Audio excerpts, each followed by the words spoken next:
नमस्कार साथियों, मैं अखिलेश मौर्य, सदस्य सौहार्द टीम गाजीपुर। आज माता सावित्रीबाई फुले जयंती के अवसर पर बिजहरा ग्राम सभा में जो है एक गोष्ठी का आयोजन किया गया और माता सावित्रीबाई फुले का जो जीवन संघर्ष रहा, जिस तरह से वो चाहती थी कि गरीब समुदाय के लोग भी पढ़ें, बालिकाएं भी पढ़ें, जिस तरह से बच्चियों को पढ़ने नहीं दिया जाता था, उनकी सोच थी कि बच्चियां भी पढ़ें। और इसको लेकर के उन्होंने 1848 में सबसे पहले जो है बालिका विद्यालय भी भारत में खोले। और इस तरह से उनका लगातार जो जीवन भर संघर्ष रहा, उन विषयों को लेकर के आज यहाँ पर चर्चा की गई। और इसी के साथ इन बच्चों को पढ़ने के लिए कॉपी, कलम, पेंसिल, रबड़ ये दे करके और इन्हें पढ़ने के लिए, स्कूल जाने के लिए प्रेरित किया गया। साथ ही इनके अभिभावक जो हैं, यहाँ बड़े बच्चे भी हैं, इनके भैया दीदी लोग हैं, इनके मम्मी पापा यहाँ पर हैं, इनसे ये बातचीत की गई कि ये अपने बच्चों को स्कूल पढ़ने के लिए ज़रूर भेजें। थोड़ा बच्चों को नहला धुला करके, इनको साफ़ सुथरा करके, ये जब स्कूल से आते हैं तो इनको थोड़ा नाश्ता वास्ता कराने पर ध्यान दें और बैठा करके इनको पढ़ने के लिए प्रेरित करें। तब जा कर के इस गरीब समुदाय का उत्थान हो सकता है। इन सारे विषयों पर चर्चा की गई और इन सारे विषयों के चर्चा में हमारे साथ इस ग्राम सभा के बहुत ही सम्मानित जो है टीचर भाई कमलेश राजभर जी रहे, अरुण वर्मा जी रहे, राजेश कुशवाहा जी रहे। और जो ये बच्चों को किट दी गई, हमारे बीच में भाई हरेराम सिंह कुशवाहा जी जो सम्यक युवा मंच फाउंडेशन के संगठन सचिव हैं, ये अपने इनके छोटे बच्चे हर्षित मौर्य, जिनका लगभग 8 वर्ष की अवस्था में निधन हो गया, और जो इनका सपना था कि बच्चे को पढ़ा लिखा करके और हम अनंत ऊंचाइयों तक भेजेंगे, शायद वो सपना अधूरा रह गया। लेकिन प्रकृति के आगे जो है हम सभी लोग यहीं आकर के फेल हो जाते हैं। तो जो स्वप्न ये हर्षित मौर्य को के साथ नहीं पूरा कर पाए, उनकी हार्दिक इच्छा है कि वह स्वप्न बच्चों को पढ़ने लिखने के लिए प्रेरित करना और उन्हें अनंत ऊंचाइयों तक देखने का जो स्वप्न है, वो लेकर के आज इन बच्चों के बीच में जो कॉपी, कलम, पेंसिल, रबड़, कटर का ये जो पैकेट है, ये हरेराम भाई की तरफ से इन बच्चों को दिया गया। और ये उम्मीद की गई कि जिस तरह से हम अपने बच्चे को अनंत ऊंचाइयों तक देखना चाहते हैं, उसी तरह से हमारी ये कोशिश होनी चाहिए कि हमारे अन्य बच्चे भी आगे तक जाएं, विकास करें, पढ़ाई लिखाई में आगे जाएं। तभी जा कर के जो है हमारा समाज विकसित होगा। और जब समाज विकसित होगा, लोग विकसित होंगे, तो राष्ट्र विकसित होगा। इन्हीं सारे विषयों को लेकर के आज सौहार्द टीम के साथ ही यहाँ पर आए। आप सभी का बहुत बहुत स्वागत। पढ़ ही नहीं पाएंगे तो एक अच्छे आदमी कैसे बनेंगे? तो उन्होंने स्कूल खोला। स्कूल किनके लिए खोला? गरीब बच्चों को पढ़ने के लिए। सबसे पहले स्कूल गरीब बच्चों को पढ़ने के लिए किसने खोला? माता सावित्रीबाई फुले ने। और बैठा करके गरीब लोगों को पढ़ाना शुरू की, बेटियों को पढ़ाना शुरू की। और उसकी देन है कि आज गरीब लोगों में भी अच्छे लोग हो पाए। ठीक है ना? तो हम लोगों को एक बात बताइएगा, अगर आज हम आपको ये वाला दे देंगे तो इससे कमलेश भाई बताया ना कि आपकी पढ़ाई नहीं होगी। ये बताओ, आपको कोई एक कमरे का घर दे देगा तो उसी में जिंदगी बीत जाएगी? आपको कोई एक कंबल दे देगा तो उसी से जिंदगी बीत जाएगी? लेकिन अगर आप पढ़ करके मास्टर बन जाएंगे और इतना पैसा महीने का कमाएंगे, तो आप अपना बड़ा सा घर भी बना लेंगे, अपने लिए कपड़ा भी बना लेंगे, गाड़ी भी बना लेंगे, और आपको लोग नमस्ते भी करेंगे। है कि नहीं है? तो क्या ठीक है? कोई दे दे वो ठीक है कि आप पढ़ करके उसे हासिल करें वो ठीक है? पढ़ करके उसे हासिल करें वो ठीक। लेकिन समस्या इस बात की है कि न आप पढ़ने के बारे में जानते हैं और न गरीबी में पढ़ने की व्यवस्था मौजूद है कि नहीं? माता पिता मजदूर हैं, तो फिर वो पढ़ाई हो कैसे पाएगी? वो पढ़ाई कैसे हो पाएगी? समस्या है ना? इसीलिए हम लोग आपके बीच में बार बार आते हैं। हमेशा हम आते हैं तो क्या कहते हैं? आपसे कुछ मांगते हैं क्या? माता जी लोग बैठी हैं, आप लोगों से हम लोग कुछ मांगते हैं क्या? और आपको कुछ देते भी नहीं है। इसको देने से क्या होगा भाई? कभी आके एक कॉपी दे दिया, आज भी एक कॉपी, इसको देने से कुछ होगा क्या? हम आपसे केवल ये बातचीत करना चाहते हैं कि मैं जब देखता हूँ, जब मेरे तरफ बच्चे जाते हैं, आप लोग जाते हैं लोगों के खेतों में काम करने के लिए, तो मैं अक्सर आपसे क्या पूछता हूँ? अगर मेरी आपसे मुलाकात होती है तो मैं आपसे क्या पूछता हूँ? कोई बताए, कोई बता दे बच्चा ईमानदारी से कि मैं क्या पूछता हूँ आपसे। खड़ा होके बताओ कोई। हाँ बोल भाई। पढ़ने जाते हो? हाँ, तो आप लोग क्या कहते हो? बैठ जाओ। ये बताइए, आपकी उम्र है फावड़ा चलाने की? इन छोटे बच्चों की उम्र है फरुसा चला के खेत करिया, जाड़ा में जाके क्यों को मजदूरी करिया? ये उम्र बा इनकी? क्या उम्र है पढ़ने की? अब जब ये बच्चे मजदूरी करने मेरे गांव में जाते हैं और मैं देखता हूं, तो केवल इनसे हमारा एक ही सवाल होता है कि तुम स्कूल क्यों नहीं गए? तो बच्चे कहते हैं थोड़ा काम है इसलिए चले आए, स्कूल नहीं जा पाए। देखो, आपका काम है तो वो तो करना ही पड़ेगा। जैसे मैं आपको बताया ना कि पशु मैं रखा हूँ तो उनका गोबर कौन फेंकेगा? मैं फेंकूंगा। उनको नहलाएगा कौन? मेरी खेती है तो खेत में काम कौन करेगा? मैं करूँगा, क्योंकि मेरा काम है वो मैं करूँगा। लेकिन उसके अलावा मुझे क्या करना है? उससे अच्छा बनने के लिए काम करना है। उससे अच्छा बनने, मैं आपके बीच में ऐसे कपड़ा उपड़ा पहन के आ गया, मैं भी अपने समय में स्कूल गया, अच्छे लोगों में गया, ठीक है ना? आप वो काम करना है तो करो। मजदूरी का काम जो भी आपके मम्मी पापा करते हैं उसमें आप करिए, लेकिन स्कूल टाइम में आपको स्कूल जाना है। स्कूल के समय में कहाँ जाना है? बिना स्कूल गए आज आप बचपन में भी मजदूरी कर रहे हैं और पढ़ नहीं पाएंगे तो बड़ा होके भी क्या करेंगे?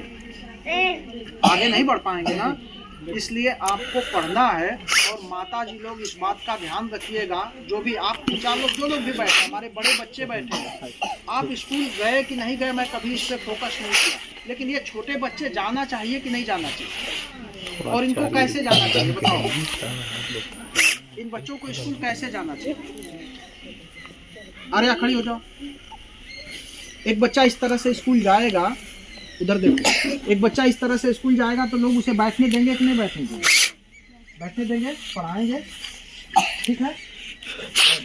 तो आपको ये ध्यान देना है कि जो आपके छोटे भाई बहन हैं, ठीक है ना, जो आपके छोटे भाई बहन हैं, मान लो आप नहीं जितना पढ़ पाए या स्कूल जाते हैं तो रेगुलर जाइए, जो आपके छोटे भाई बहन हैं, जाड़े के समय में आप उनको थोड़ी गर्म पानी से हाथ मुंह बढ़िया से धो धा दीजिए, ठीक है? उनका कपड़ा 3-4 दिन पे धो दीजिए, ठीक है? उनका बैग कौन चेक करेगा? बैग में कापियों के फाड़ डाले हैं कि रखे हैं, वो सब कौन चेक करेगा? अब बताओ, ये छोटा सा बच्चा है, बाबू खड़े हो जाओ, बताओ इसको कितना ख्याल है? इस बच्चे को देखो, इस बच्चे को कितना ख्याल है बताओ? ये अपना नहला धुला पाएगा? ये अपना कपड़ा ठीक कर पाएगा? ये अपना बैग ठीक कर पाएगा? नहीं कर पाएगा ना। सबका ये काम कौन करता है? मेरा भी बेटा है, आगे खड़े हो जाइए। सुबह से हम लोग लग करके सुबह 2 घंटा मेहनत करती हैं इनकी मम्मी, और इनको नहवाना, इनको ब्रश कराना, इनका बैग ठीक करना, इनकी कॉपी किताब ठीक करना और इनको बस तक पहुंचाना। ये काम आप नहीं करेंगे तो कौन करेगा बताइए? अपने बच्चों के लिए आपको करना होगा ना। इन छोटे बच्चों के लिए, जो आपके छोटे भाई बहन हैं, जो माताओं के छोटे बच्चे हैं, इनको लेकर के आप खेत में जाती हैं, इनको आपको स्कूल भेजना है। कहाँ भेजना है? स्कूल भेजना, पहली बात। दूसरी बात ये है कि जो इनसे बड़े बच्चे, जो आप लोग वहाँ बैठे हैं, ठीक है ना, जो आप लोग वहाँ बैठे हैं, आप तो कम से कम इनसे अधिक पढ़े लिखे हैं ना, तो आप इनको बैठाइए शाम को, ऐसे जैसे इकट्ठा हो गए वैसे चार बिठा के बैठाइए, इनको पहाड़ा रटवाइए, पहाड़ा, इनको कविता पढ़वाइए, इनको जोड़ घटाना सिखाइए, इनको हिंदी पढ़ने बताइए, इनको अंग्रेजी पढ़ने बताइए। ये सारी चीज़ें इनको कौन बताएगा? अब ट्यूशन का नाम सुने हैं? ट्यूशन पढ़ाने के पैसे क्या इनके मम्मी पापा के पास हैं? ट्यूशन अगर पढ़ाए जाते तो बच्चे तेज हो जाते। अगर ट्यूशन पढ़ाने के पैसे नहीं हैं तो इनको आप बड़े बच्चे जो अधिक पढ़े हैं वो इनको पढ़ाइए, ठीक है ना। जब आप इतना करेंगे तो जो मम्मी पापा की पीढ़ी है वो मजदूर रह गई, हो सके जो बड़े बच्चे हैं वो भी न बदल पाए, लेकिन जो हमारे छोटे बच्चे हैं वो तो भविष्य में बदल जाए। तो जब ये 20 साल बाद बड़े होंगे तो ये कैसे होंगे? इन्हीं को इंटेलिजेंट कहा जाएगा। क्या कहा जाएगा? इंटेलिजेंट बच्चे होंगे। इनके कपड़े अच्छे होंगे, इनके बोल चाल अच्छे होंगे, इनकी रहन सहन अच्छी होगी, ये अच्छे समाज में बैठेंगे, तब जा कर के तो यहाँ का बदलाव हो पाएगा। इस काम को आप लोग करेंगे। और पिछले दिनों थोड़ा हो सके मैं कम आता रहूं, लेकिन अब मैं हफ्ते में 1 दिन आपके गांव में आऊँगा, ठीक है। ये सारे लोग आएंगे, गुरुजी भी जब घर आएंगे तो आएंगे, ठीक है ना। और हम लोग आके ऐसे बैठ के बातचीत करेंगे, ठीक है। बैठ के बातचीत करेंगे, थोड़ा बच्चों को कुछ टेबल सुनाएंगे, माने पहाड़ा सुनाएंगे, कुछ कविता सुनाएंगे, अपना नाम बताएंगे, तभी ना बच्चों में थोड़ा बेहतर करने का प्रयास होगा, है कि नहीं। तो ये काम हम लोग करेंगे और आप लोग भी यही काम करेंगे। आप लोग कौन सा काम करेंगे? आप लोग क्या करेंगे? स्कूल जाएंगे। क्या करेंगे? हाथ मुंह धो के बढ़िया से, कपड़ा उपड़ा थोड़ा ठीक ठाक से, बड़े बच्चे अपना कपड़ा धोने लायक है, अपना कपड़ा ठीक से धो लेंगे। और एक काम और आपको करना है, वो काम आपके जो आपके मम्मी पापा को करना है वो हमने उनको कह दिया, और एक काम आपको करना है हमारे छोटे बच्चों को और हमारे बड़े बच्चों को भी। वो काम मैं पिछली बार बताया था ना, याद है? कौन सा काम छोटे बच्चों को करना है? मम्मी पापा लोग, जो पापा लोग हैं, नशा करते हैं कोई? कौन सी नशा करते हैं? शराब पीते हैं और कुछ, सिगरेट पीते हैं, गुटखा भी खाते हैं। तो आप लोग कहो कि जरा मुझको भी खिलाइए पिलाइए। तो खाने पीने से थोड़ी शरीर मजबूत हो जाता है। हाँ, क्या होता है? देखो, शराब पिएंगे तो ऐसे झगड़ा होगा ना, बच्चे स्कूल नहीं जा पाएंगे। भाई सारा पैसा शराब में चला जाएगा तो बच्चों में कहाँ से जाएगा, है ना? देखो वहाँ पर जेल में जाएंगे, ठीक है? ये सब समस्याएं जो हैं ये तैयार होगी। इसलिए आपको अपने मम्मी पापा, जो भी चाचा है, भैया है, उनसे क्या कहना है? नशा नहीं करना है। उनको आप कौन कहेगा? बच्चे कहेंगे। कौन कहेगा? उनको बच्चे बताएंगे नशा नहीं करना है। छुट्टी खाते हैं ऐसे, छुट्टी खाने को मना करना है ना, सिगरेट पीने को मना करना है, गुटखा खाने को मना करना है, शराब पीने को मना करना है, और उस वाले पैसे को एक गुल्लक में डालना है। किसमें? आप अपने गुल्लक में उसको डालेंगे और उसी पैसे से आप अपनी कॉपी खरीदेंगे, कलम खरीदेंगे, किताब खरीदेंगे, और लेकर के कहाँ जाएंगे? उसे साबुन खरीदेंगे, थोड़ा कपड़ा धोएंगे, अपने शरीर को धोएंगे ना, उसे उस पैसे से बाल बनवा लेंगे। बाल बन जाएगा तो अच्छा लगेगा। देखिए मैं कल का बाल बनवाया, ठीक ना? तो बाल बन जाएगा तो अच्छा लगेगा ना, कि बड़ा बड़ा बाल हो जाएगा तो अच्छा लगेगा। तो जो पैसा शराब से बचेगा, जो सूखी से, सिगरेट से बचेगा, उस पैसे का क्या होगा? आपके गुल्लक में जाएगा। उस पैसे से आपका बाल बनेगा, आपका शर्ट धुलेगा, आपकी कॉपी आएगी, आपका कलम आएगा, तो ठीक रहेगा ना? तो ये काम आप लोग करेंगे। और मम्मी लोग क्या करेंगे? इनको स्कूल भेजेंगे, ठीक है? तो बहुत बहुत धन्यवाद, आप लोग आए, सुने। और एक बात मैं अपने नौजवान साथी, जो हमारे साथी यहाँ इकट्ठा हैं, एक बात हम आपसे कहना चाहेंगे। देखिए, कभी भी बदलाव अपने आप नहीं हुआ। जो भी सामाजिक बदलाव है, सामाजिक बदलाव कभी भी अपने आप नहीं हुआ।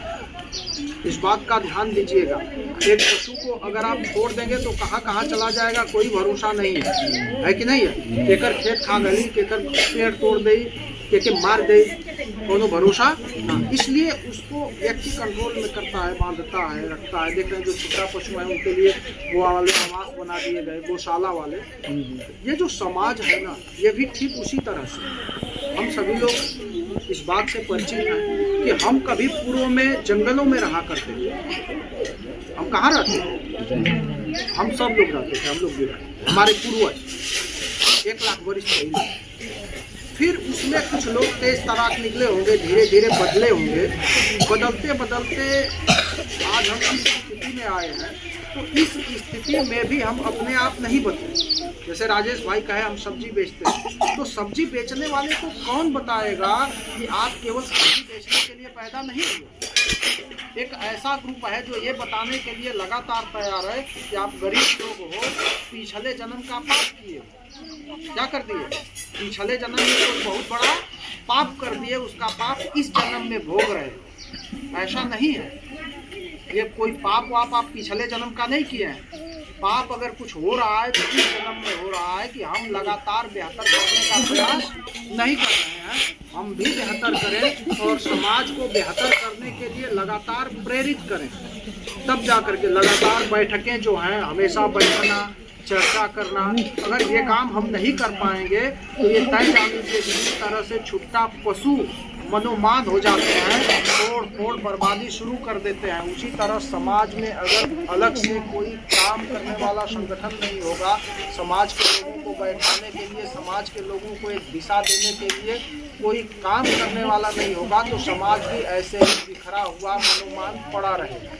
इसलिए जरूरी है कि हम समय समय पर बैठें, माता सावित्रीबाई फुले और राष्ट्रपिता ज्योतिराव फुले ने पूरी जिंदगी इस संघर्ष को किया। चाहे वो बाबा साहब भीमराव अम्बेडकर रहे हों, चाहे बाबू जगदेव प्रसाद रहे हों, चाहे जितने भी संत गाडगे रहे हों, सारे लोगों ने पूरी जिंदगी समाज को दिशा देने का काम किया। तब जाकर के आज वो समाज इस हालत में है। और जिससे आप परिचित हो या ना हो, लेकिन आज भी ऐसे लोग लगातार तैयार हैं जो इस समाज को नई दिशा देने का काम कर रहे हैं। और उन्हीं की देन है कि आज हम लोग उनके मार्गदर्शन पे आगे बढ़ रहे हैं। तो हमारी भी जिम्मेदारी है कि हम सभी लोग इस समाज को लगातार एक साथ बैठाएं और उन्हें बेहतर से बेहतर करने का प्रयास करें। इन्हीं सारी बातों के साथ हम जो है चाहेंगे कि हमारे इन बच्चों को सबसे पहले राजेश भाई छोटे बच्चों को तो ये जो कुछ है वो बांट दीजिए। नाम क्या बताइए, नाम बताइए। मेरा नाम रंजन निवासी है, मैं कक्षा 3 में पढ़ता हूँ। मेरे स्कूल का नाम होम पब्लिक स्कूल है। कोई कविता है सुना दीजिए, हिंदी वाला। नहीं सूर्य से कहता कोई धूप यहाँ पर मत फैलाओ, नहीं चांद से कहता कोई उठा चांदनी को ले जाओ, नहीं कोई हवा से कहता खबरदार जो अंदर आए, कोई नहीं कब कोई बादल से कहता क्यों जलधार यहाँ बरसाई, फिर क्यों हमसे भैया कहते यहाँ ना आओ भाग जाओ, अम्मा कहती घर भर में खेल खिलौने मत फैलाओ, पापा कहते बाहर खेलो, खबरदार जो अंदर आए, हम पर ही सब पर बस चलता जो चाहे वो डांट सुनाए। काफी खिलाते और बहुत बढ़िया बच्चा है।